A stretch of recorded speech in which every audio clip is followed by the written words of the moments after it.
Hey, all my movie maniacs, thank you so much for joining us here on The Final Cut. Hope you're enjoying Special Mark Productions' YouTube channel 10th anniversary, those co-reviews that we've done this past week, the sci-fi theme we're doing on the podcast, all part of our milestone month celebration. We're coming up on posting our 1,000th video, as well as hitting our 10th anniversary, and I'm really hoping that we can hit 1,000 subscribers before the end of our milestone month here in July. Thank you for your support, and now on to today's review of two shorts.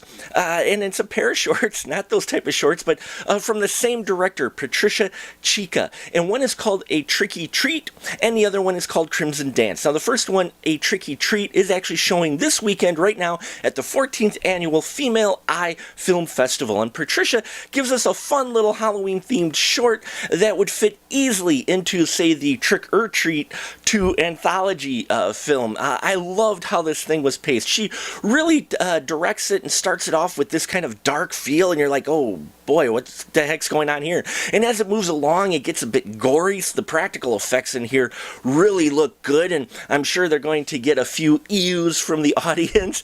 And then you get that very twist at the end that we get with horror shorts, and I really enjoyed the twist. Kind of predicted where it was going to go just before it was revealed, but it was a lot of fun and brought a smile to my face. Very well paced, and I really enjoyed that. Then there is also Crimson Dance, which actually has Tanya Kaye and Tiffany Shepis in it. Now, this one is kind of a experiment of sorts, in that we get an audience at a burlesque show watching a burlesque dancer, and she involves blood in her work, and the whole theme of it is the importance of blood to our life. And I really enjoyed this one. This one had kind of just a bit more darker tone than Tricky Treat. It wasn't really comical at all, and it was disturbing and everything at the same time. And all it is an audience and a woman dancing with blood, which I'm sure is disturbing. But man, and then she's got some words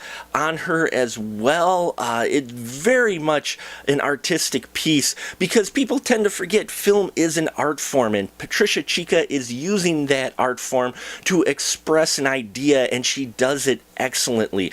It pulls you in, keeps you entranced, makes your brain start to think as the dance continues, and this girl gets, think more and more things happen, and really thought-provoking, I thought, and had me thinking quite a bit when it was done, and some fun performances and a great dance by the performer on stage. Patricia Chica, I noticed, really has a style in her directing that helps move a story along. It never sits still in one place too long. It keeps the audience engaged, and I really like her style, and I hope I can catch out some more things from this director. Folks, independent cinema is where you get your creativity and your art.